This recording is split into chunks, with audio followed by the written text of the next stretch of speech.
Greetings, Earthlings. How y'all doing out there? Welcome to Elevate Consciousness. This is a metaphysical analysis of the possible conscious and subconscious archetypal layers of meaning. Today I'm going to do an esoteric analysis of the series Loki. Loki is like a man who has died, and now his soul is going through a very routine entire life review. Agent Mobius is like his assigned guardian angel, accompanying him through each step of the way as the soul of Loki is learning spiritual lessons through his various reincarnations. Each variant of Loki represents a separate life that the soul has experienced. Our protagonist Loki is the latest incarnation and is built upon all of the soul lessons that he learned throughout his lives. His soul had experienced different genders, ethnicities, and even species, which is also an idea in Buddhism. Able to remember that he had been a girl, a dolphin, a tree, a monkey. Loki is also a god, so he's the human embodiment of the idea of chaos. He represents lies, illusion, and evil, and is of the same vibrational archetype as Satan. Synchronistically, Loki and Satan both have horns. In episode 3, Loki and Sylvie are called devils. In Norse myth, Loki is the father of Hell, the underworld, the same word as hell in the Bible. The goats we see in Pompeii are another representation of the devil. Loki, as the embodiment of chaos and evil, learns the important and necessary role that he plays in the MCU. Satan actually just means opposing spirit, and we learn from Mobius that Loki's role as an agent of evil was to be an opposing spirit for the Avengers. In doing so, the Avengers were forced to become the greatest versions of themselves, to rise to the occasion and defeat evil, leading them to become inspirations of hope and goodness to the world. Tragedy triggers people to become heroes, and without it, people can become complacent and hedonistic. Without dark, there can be no light, and without dark and light, there is no reality. Without evil, without the darkness, without obstacles, humankind would likely not become their greatest selves. We need the opposition weight to build our muscles, physically, mentally, and spiritually. Without evil, we would probably take love and life for granted. Loki believes his ability to do evil is what makes him free, his ability to break the universal laws of love. What he learns, though, is that evil is a planned aspect of reality like everything else, taking away Loki's pride when he realizes that his chaos is only an illusion of free will. All of his godlike power is only an illusion, and he is but another pawn in the divine simulation of reality.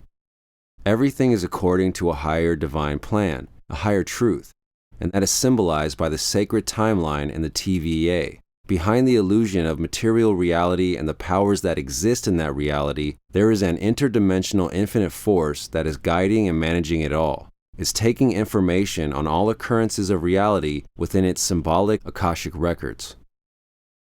The Akashic Records is the idea of a collection of all universal events, thoughts, words, emotions, and intents ever to have occurred, and some are able to access it through special meditations. The TVA is extremely charming in its humility and ordinariness expressed by the early 70s decor. Its divine aspect can be seen in its infiniteness. The TVA is a spiritual dimension of light, truth, and harmony. The color orange represents light.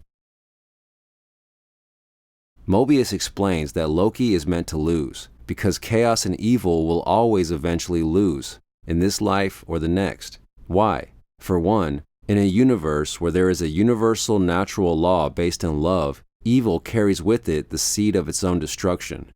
Secondly, even if a soul goes towards the darkness, after enough lifetimes, it will always return back to the light. As a soul, Loki is not truly evil though. He doesn't have to be the villain. This was the role his soul chose out of its limited understanding of how to achieve true happiness. In addition, it was the predestined archetypal role chosen for him by the divine timeline, because perhaps someone must always have the distasteful role of being the villain at some point in the great movie and illusion of reality. Ultimately, all souls are one. As he watches the playback of his life, he sees all of the people he killed, directly and indirectly, such as his adoptive mother. He sees himself karmically being killed in the exact same brutal manner. He realizes that he thought happiness came from the false sense of control causing fear and doing evil gave him, and now his soul has learned otherwise. This can be symbolically seen in the time loop jail that Loki is placed in, forcing him to face the way he affected others in his previous life. He cannot return to his timeline, and his timeline represents his life. When the soul leaves the timeline, this represents leaving its life. This represents dying. Sylvie is the incarnation of the Loki spirit that refuses to let go of this material life. Because she and protagonist Loki cannot let go of their timeline, it causes chaos in the spiritual realm. This Loki is no longer the one we once knew. He has started back on the road toward the light, as all souls eventually do. This is Loki becoming good, despite himself. He says he wants to find the timekeepers to possibly replace them, but perhaps this was just covering up the fact that he wanted to see what it was like to work for the light, to work with the archangelic beings of the TVA. His turn towards the light is why he's able to actually fall in love and offer his own life in self-sacrifice. Essentially, Loki's soul is in purgatory, which the Merriam-Webster dictionary defines as a place or state of punishment wherein, according to Roman Catholic doctrine, souls of those who die in God's grace may make satisfaction for past sins and so become fit for heaven. The stripping of his godly clothes signifies the soul losing its body, ego, and identity. Symbolically, he is no longer the god Loki. He is now just another disembodied soul awaiting judgment in purgatory. The brutal life review administered by Agent Mobius is another stripping of the ego. The ego is illusory and temporary, and attachment to that illusion brings suffering. His illusions of grandiosity are stripped away, and he sees the main thing that truly matters in life: love. This is exactly what it means to have a true spiritual awakening. It's not about ungrounded, new age spiritual fantasy or psychic phenomena. It's about facing your own darkness and illusions, which is indeed painful, and waking up to the light, realizing that love is the greatest truth there is. After the dark comes the dawn. After death comes rebirth and resurrection. Loki is going through the process of an accounting of his entire life's actions, and the judge will sentence him appropriately with what you could call karmic homework. Agent Mobius says he can't offer him salvation. This is because true goodness does not come from a tit-for-tat exchange. True love is not about an exchange. It's about giving, it's about sacrifice, it's about pure intent. It's about giving to give, not giving to get. This is a theme we can also see in the movie Constantine. You're still trying to buy your way into heaven? That's not the way this works. Everything you've ever done, you've only ever done for yourself. What does he want from me? Only the usual. Self-sacrifice. Belief. We learn from Miss Minutes about the TVA, the timekeepers, and the sacred timeline. Though we find out the timekeepers were merely a facade, they are interesting in that they are like the three fates of Greek myth, symbolizing the three stages of human life: youth, middle age, and old age. They represent time and destiny and express the idea that there are no accidents. There is a higher divine guiding force, and there are no coincidences. More than that, though, all of reality is a very well maintained illusion in order for souls to have a life experience. Everything that happens is meant to happen, even the negatives. Not only are they meant to happen, but each incident happens for an exact reason that is serving the higher divine force, the sacred timeline. The sacred timeline is the divine order, without beginning and without end, and could even be seen as the highest comprehensible form of God itself.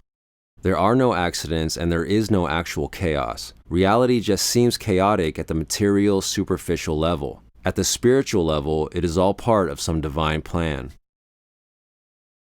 The TVA, Time Variance Authority, represents a hierarchy of interdimensional beings, aka angels, that operate at various levels. Dimensions are planes of reality that juxtapose to each other at an angle. Angels are those beings that traverse these different planes. The TVA are like the multi-dimensional counselors of the film Soul, and we can even see a reference to this in Agent Mobius's interaction with the young girl. It makes sense that the Tesseract is what triggered Loki into leaving this dimension. A Tesseract is a fourth-dimensional hypercube. Therefore, it would have the potential to reveal something beyond the third-dimensional reality. When Loki finds the Infinity Gems, he's disappointed to realize that they are without power. Why? Because they are the objects of the illusory material reality, and now he is in a higher spiritual dimension where what matters most is love, light, and truth. Beating up with all of the various Lokis of his soul's incarnated pasts is occurring all within his own consciousness.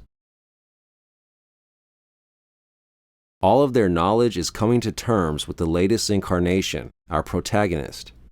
Eliath symbolizes his own fear. With the presence of Sylvie and the redemptive opportunity of love, he sacrifices himself for himself. True love means self-love. To be able to love another is to be able to love the self.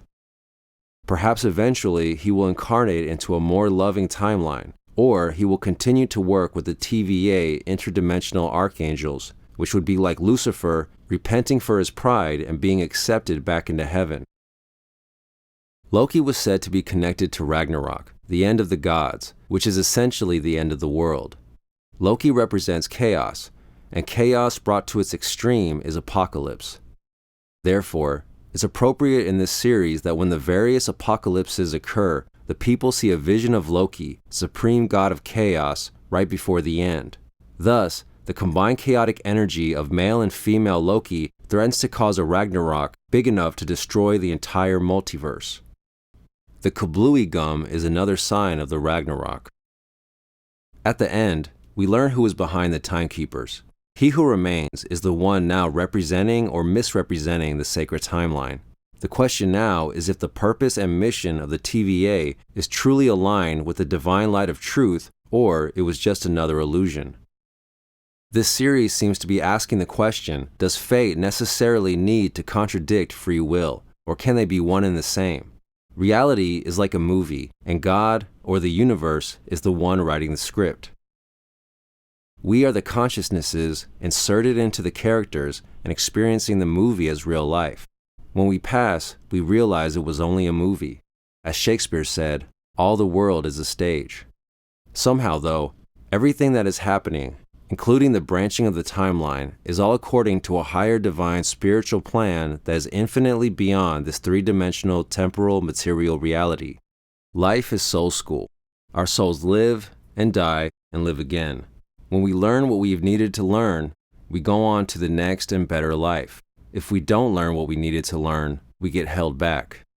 Somehow, everything that is happening, including the branching of the timeline, is all according to a higher divine spiritual plan that is infinitely beyond this three-dimensional temporal material reality. Chaos is an illusion. It's like a fractal. At the micro level, everything seems random.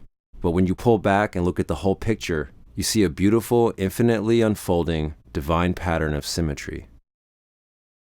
We hear Loki talk about his glorious purpose. What is his glorious purpose? His glorious purpose is aggrandizing his ego to fulfill his narcissism by becoming king. He is a soul that thought fulfilling the hedonistic desires of his ego would bring happiness.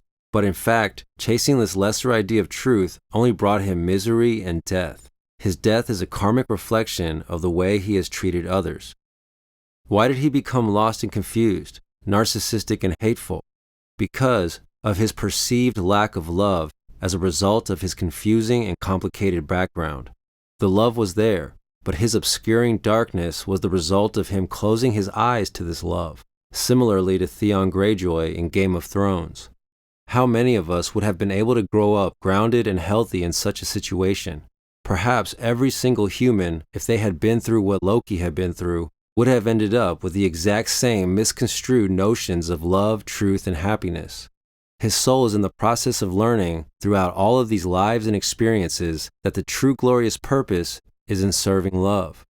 Agent Mobius understands this fully and is therefore assigned to Loki as his guardian angel, soul guide, and enlightened master. He who remains represents the false idol and the fake guru. He is the idea of the false god. God can be equated with truth, most specifically, the highest truth. One of the greatest lessons of mythology is the idea of seeking God and finding out that it's false, leaving the hero to wonder what God truly is and truly means. The timekeepers were thought to be God, but were discovered to be false. Then, they find he who remains at the end of time, again to discover he is another pretender of godhood. This is the story of Wizard of Oz and Star Trek V as well. Who am I? Don't you know? Aren't you God? Then here is the proof you seek. Loki and Sylvie are two souls seeking the truth. Loki has found the truth of love.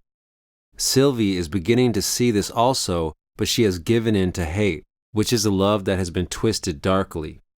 Sylvie hates the TVA because she has realized that it is not the truth, and it is not love. If the TVA were truly what it claimed to be, then it would not be kidnapping innocent children and treating them as criminals. Sylvie makes the dark choice, and that choice of hate brings multiversal chaos. Hate is literally chaos, true chaos, and true love means order and harmony. Deep down, nobody really enjoys hate. Everyone wants and needs love. True love is of pure intent. It's not an exchange. Evil is hate and chaos, represented by the idea of the devil. Good is love and order, and is represented by the idea of God. I hope y'all enjoyed that. If you did like it, please like, comment, and subscribe. Thank you for listening. Elevate consciousness constantly.